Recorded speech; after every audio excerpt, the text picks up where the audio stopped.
ఒక ఖురాన్గా భావించి, ఒక భగవద్గీతగా భావించి, ఆ మేనిఫెస్టోలో చెప్పిన 99% హామీలను నెరవేర్చి మనందరి ప్రభుత్వం చేస్తా ఉన్న ఇంటింటి మంచి మీద, ఇంటింటి అభివృద్ధి మీద, పేదవాడి భవిష్యత్ మీద, పేదవాడి సంక్షేమం మీద, గ్రామ గ్రామం అభివృద్ధి మీద, సామాజిక వర్గాల అభివృద్ధి మీద వారు చేస్తా ఉన్నారు దాడి.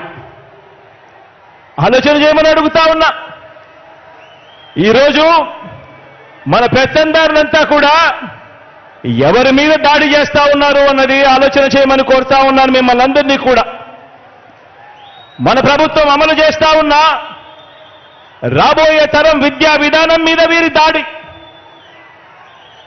పోర్టులు, హార్బర్లు, మెడికల్ కాలేజీలు, నాడు నేడుతో మనం మారుస్తా ఉన్న స్కూళ్ళు, హాస్పిటళ్లు, పారిశ్రామిక మౌలిక సదుపాయాల అభివృద్ధి మీద, మొత్తంగా మనం చేస్తా ఉన్న రాష్ట్ర అభివృద్ధి మీద టీడీపీ చేస్తా ఉంది దండయాత్ర. ఆలోచన చేయమని అడుగుతా ఉన్నా. చంద్రబాబు దుష్ట సైన్యాన్ని, వారి కుట్రల్ని, వారి కుతంత్రాల్ని చీల్చి చెండాడటానికి మళ్ళీ మన వైఎస్ఆర్సీపీ ప్రజా సైన్యం, మన క్యాడర్, మన లీడర్ను, మన అభిమానులు, నా కుటుంబ సభ్యులైన మీరంతా కూడా మరొక్కసారి అడుగుతా ఉన్నాను, సిద్ధమేనా చెప్పి అడుగుతా ఉన్నాను మరొక్కసారి.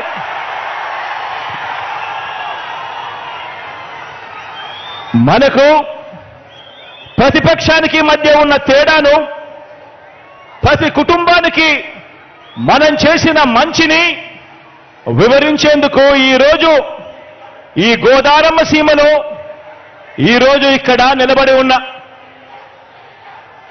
ఇంటింట మనం చేసిన అభివృద్ధి, గ్రామ గ్రామంలోనూ మనం తెచ్చిన మార్పు, ఆ ప్రతి గ్రామంలోనూ కూడా లంచాలు లేకుండా, వివక్షకు తావు లేకుండా తెచ్చిన వ్యవస్థ, చరిత్రలో ఎక్కడా కూడా ఎప్పుడూ కూడా చూడని విధంగా జరిగిన సామాజిక న్యాయం,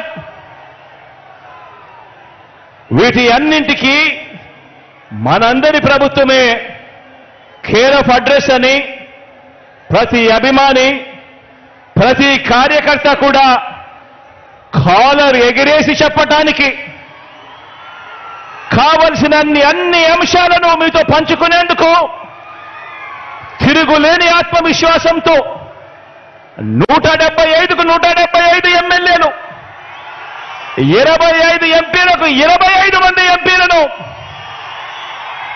గెలవాల్సిన అవసరాన్ని వివరించేందుకు ఇక్కడికి ఈరోజు మీ ముందుకు మీ వాడిగా వచ్చి మీ అందరితోనూ కూడా ఈరోజు నా మనసు పంచుకుంటా ఉన్నాను.